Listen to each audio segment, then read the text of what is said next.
This morning, I know that this has been one of the most difficult years for Brother Mike, but in the middle of all that, I'm standing next to him last week. I said, "Brother, why don't you testify?" And it looks at me, it's like, "Me? I don't have nothing." It's the opposite. Why don't I asked for needs, but no, I said no. Well, because of that, there's a powerful testimony in the middle of all that. And so, Brother Mike, I'm going to ask if you could just share with us a few words, and may you just simply receive and be blessed. Good morning, everybody. I have to be totally honest. When the pastor asked me, I did run down a rabbit hole. It's like, me? I'll just start briefly. I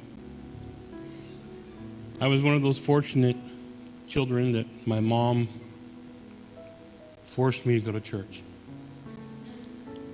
I mean, every Sunday, she laid out the clothes, she made me put them on, and she dragged me to church.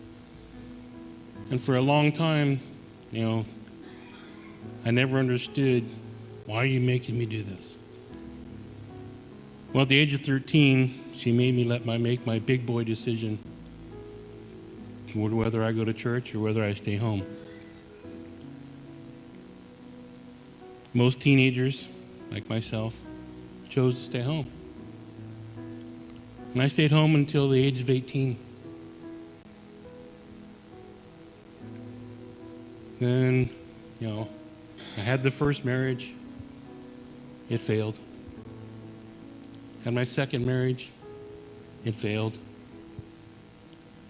So finally, I asked my mom. I said, I don't understand why this is happening.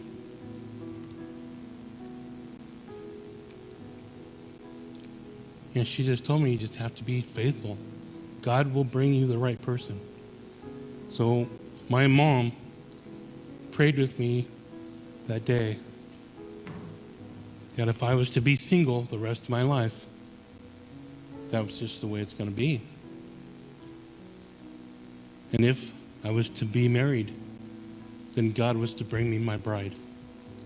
I was going to stop dating, stop looking, just going to go on with my life. Well, it wasn't until it was probably 4 months later my wife Kirsten was brought into my life. And I'm very thankful for her and my mother. They both have made me a better person today because of coming to church. I'm also thankful for my daughter Ashley, who through her relationship with Pastor brought me to this church. And I've never been more thankful than for this family here in this church.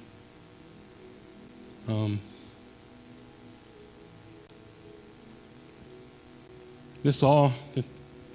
couple weeks ago, I sent Pastor an email. He's been kind of in the background, has known that my mom was diagnosed with metastatic ovarian cancer. And because of her age,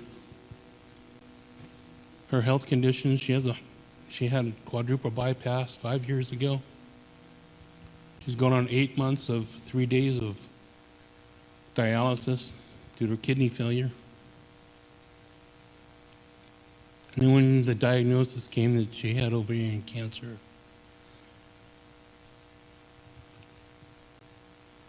we went to the oncologist, and he says, there's really not much we can do. My mom just looked at him and said, but we still have prayer. And that was another moment where I think my mom just put it all in perspective right there. We always have prayer. And it's like, through my work, we have a thing called EAP that we can call for counseling, help you work through stuff. Well, I called them, and it's like, of course, they give you all the lip service you want to hear. And I'm grateful for what they said, because they gave me some good stuff to work with. And then it's like, I don't know, my wife asked me, how come you're not angry? You should be angry. I'm like, well, but at who? Who can I be angry at? I mean, I can't be angry at Mom. She didn't do it. And she keeps telling me, but you should be angry with God. So I can't be angry at God. God gave me this woman for 57 years. And it has made me the person I am today. I can't get angry. I said, I don't feel like I have the right to be angry because the person that's diagnosed hasn't complained once. So this Thanksgiving, I'm very thankful that God has given me my mother for 57 years. She had a follow-up. Well, she had an appointment with UC Davis with a gynecologist. The gynecologist says, I think we can do something here. He goes, I'm not really a good candidate for surgery, but that's pretty much the only way we can go. Well, because of Mom's dialysis, because of her kidneys failing,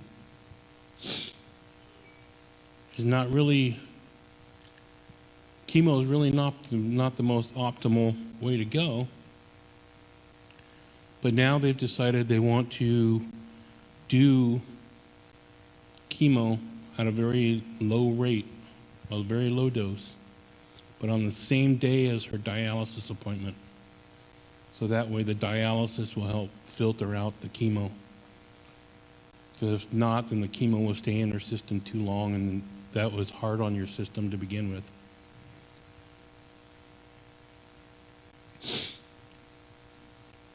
But I did catch myself going down a small rabbit hole, so that's why I emailed Pastor, because I knew Pastor would have words of wisdom. He always does. I'm so thankful for that. This morning, I just wanted to read a couple of verses to kind of sums up everything. I'm going to read to you Colossians 2, verse 7, in the New Living Testament. Let your roots grow down into Him, and let your lives be built on Him. Then your faith will grow strong in the truth and you were taught, in the truth that you were taught, and you will overflow with thankfulness. And I thank my mother for that, because I called my mother this week, and she says to tell her that I'm going to be talking in front of the church this week, and to please pray for me. And this was the verse that she read to me.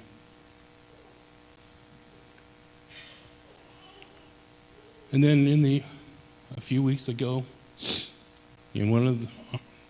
on Sunday, Pastor reminded us of another good one, which is Chronicles 20:12.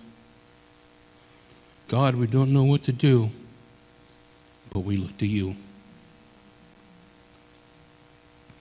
So, like I said earlier, this Thanksgiving, I'm thankful for my mother for as long as I've had her, and I'm thankful to my wife and my daughter, who have all, along with this church, has made me a better person.